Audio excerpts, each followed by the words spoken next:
ಎಲ್ಲರಿಗೂ ನಮಸ್ಕಾರ. ಸಿಂಪಲ್ಲಾಗಿ ವಾಂಗಿಬಾತನ್ನ ಹೇಗೆ ಮಾಡೋದು ಅಂತ ನೋಡ್ಕೊಂಬರೋಣ ಬನ್ನಿ. ಮೊದಲಿಗೆ ಸ್ಟವ್ ಆನ್ ಮಾಡಿ ಬಾಣಲಿಗೆ ಎಣ್ಣೆ ಹಾಕಿ, ಎಣ್ಣೆ ಕಾದ ನಂತರ ಸಾಸಿವೆ, ಜೀರಿಗೆ, ಕಡಲೆಬೇಳೆ, ಉದ್ದಿನಬೇಳೆನ ಹಾಕಿ ಚೆನ್ನಾಗಿ ಫ್ರೈ ಮಾಡಬೇಕು. ನಂತರ ಕಡಲೆಬೇಳೆ, ಉದ್ದಿನಬೇಳೆ ಗೋಲ್ಡನ್ ಬ್ರೌನ್ ಕಲರ್ ಆದಮೇಲೆ ಈರುಳ್ಳಿ ಮತ್ತು ನೆನೆಸಿಟ್ಕೊಂಡಿರೋ ಅಂಥ ಬಟಾಣಿನ ಸೇರಿಸಿ ಫ್ರೈ ಮಾಡ್ಕೋಬೇಕು. ಈರುಳ್ಳಿ ಬಟಾಣಿ ಸ್ವಲ್ಪ ಮಟ್ಟಿಗೆ ಫ್ರೈ ಆದ ನಂತರ ಹೆಚ್ಚಿಟ್ಕೊಂಡಿರುವಂಥ ಬದನೆಕಾಯಿನ ಸೇರಿಸ್ಕೊಂಡು ರುಚಿಗೆ ತಕ್ಕಷ್ಟು ಉಪ್ಪನ್ನು ಕೂಡ ಸೇರಿಸ್ಕೊಂಡು ಫ್ರೈ ಮಾಡ್ಕೋಬೇಕು. ಬದನೆಕಾಯಿ ಕೂಡ 2-3 ಸೆಕೆಂಡ್ಗೆ ಬೆಂದ್ಕೊಂಡ್ಬಿಡುತ್ತೆ. ನಂತರ ನೋಡಿಕೊಂಡು ಖಾರದ ಪುಡಿನ ಸೇರಿಸ್ಕೋಬೇಕು.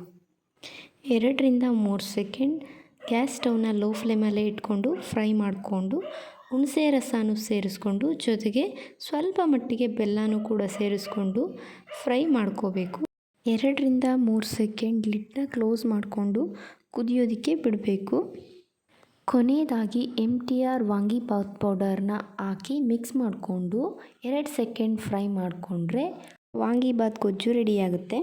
ಮಾಡಿಟ್ಕೊಂಡಿರುವ ಅನ್ನನ ಸೇರಿಸಿ ಮಿಕ್ಸ್ ಮಾಡಿಕೊಂಡ್ರೆ ರುಚಿಯಾದಂತಹ ವಾಂಗಿಬಾತ್ ರೆಡಿಯಾಗುತ್ತೆ. ಲಂಚ್ ಬಾಕ್ಸ್ಗೆ ಒಳ್ಳೆ recipe. Thank you for watching.